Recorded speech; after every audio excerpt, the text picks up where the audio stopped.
E aí o aquário, o desafio é entender se voltar para esse eu, sentir que tem esse coração aí que faz pulsar esse eu singular, né? Ele poder olhar para si com a mesma intensidade que ele olha para o outro, né? Ele se reconhecer seu valor, sua potência. E o leão é o caminho inverso, né? O leão já está aqui, centrado aqui.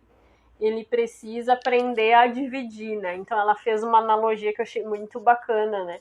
Que o leão na sombra, esse leão precisa do aquário para não ser esse rei que não compartilha com seus súditos, né? Foi mais ou menos uma ideia assim.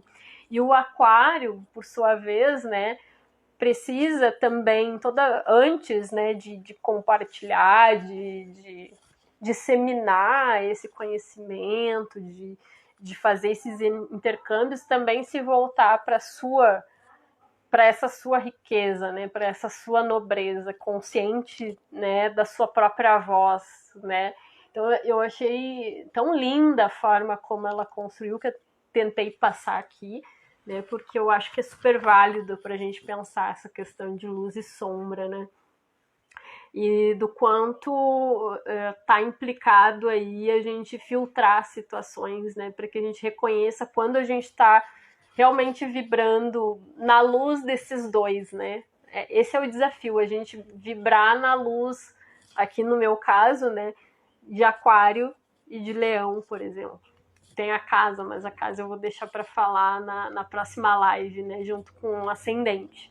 Já que a casa que abriga o meu sol, como eu disse já para vocês, é a casa 12, que é associada à casa de peixes, né? E o meu ascendente é peixes, né? Então eu vou dividir assim para a gente não se alongar e assim a gente organiza melhor as temáticas, né?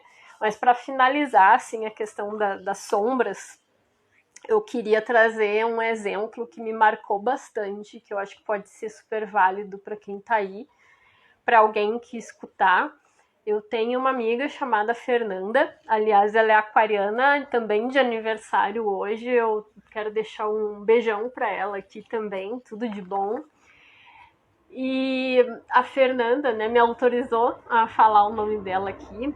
A gente é amiga há muitos anos e houve uma situação e a gente tem um mapa muito parecido, assim, porque a gente nasceu no mesmo dia, temos a mesma idade, então nosso mapa assim é bem, tem muitas posições extremamente parecidas, mas as casas e os aspectos obviamente não são os mesmos. Isso faz com que a gente seja duas aquarianas que são, temos complementaridades, claro, mas também somos muito diferentes uma da outra, né? E teve uma situação, uma vez que a gente entrou num conflito, né? A gente discutiu, assim. E eu, com essa minha. Eu sou muito mais de falar, de externar, né? E ela é a aquariana mais silenciosa, né? Ela é mais introvertida, vamos botar assim. Temos duas características aí, duas naturezas, né? Que podem circular, obviamente, de diversas formas, né? Somos duas aquarianas que mobilizamos de formas diferentes os nossos ímpetos, né? E eu, obviamente, numa situação de conflito, como eu já falei, né? Como é que eu geralmente me posiciono? Eu quero ir lá falar, pontuar, tentar esclarecer para ficar tudo bem, externar, verbalizar. Para mim é super importante isso, né?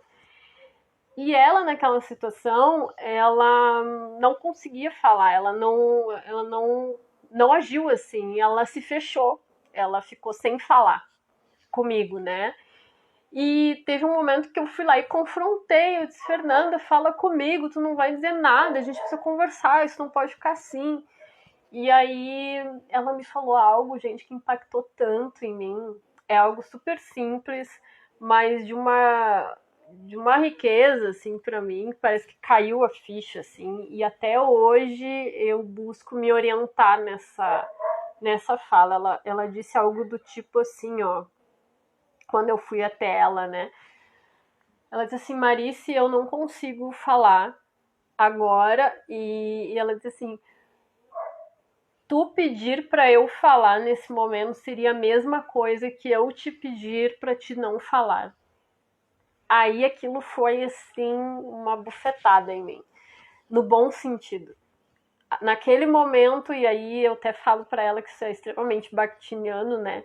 Porque é justamente isso, a gente entender o outro, né? O que o outro está trazendo, né? Esse olhar extraposto, né? Esse distanciamento.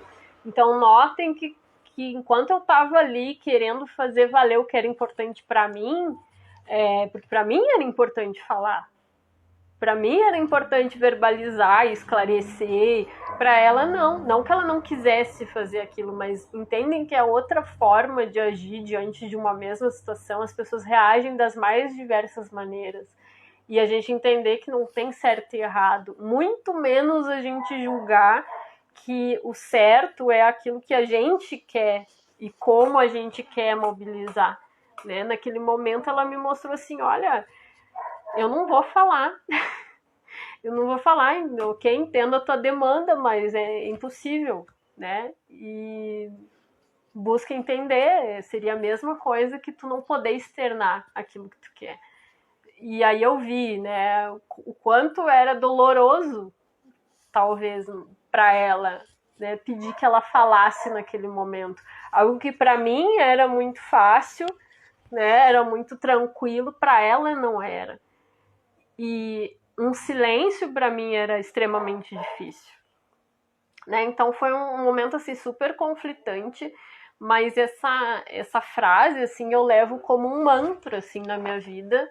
A partir disso, muitas vezes eu acredito que eu pude agir de forma diferente com as pessoas por ter tido esse momento com ela, em que ela externou isso, né? E olhem como é importante que a pessoa se diga, né? A pessoa falha. Ali ela também externou o que era importante para ela não deixou de falar, né? Ela falou que era necessário, só o que era necessário, e isso valeu, né?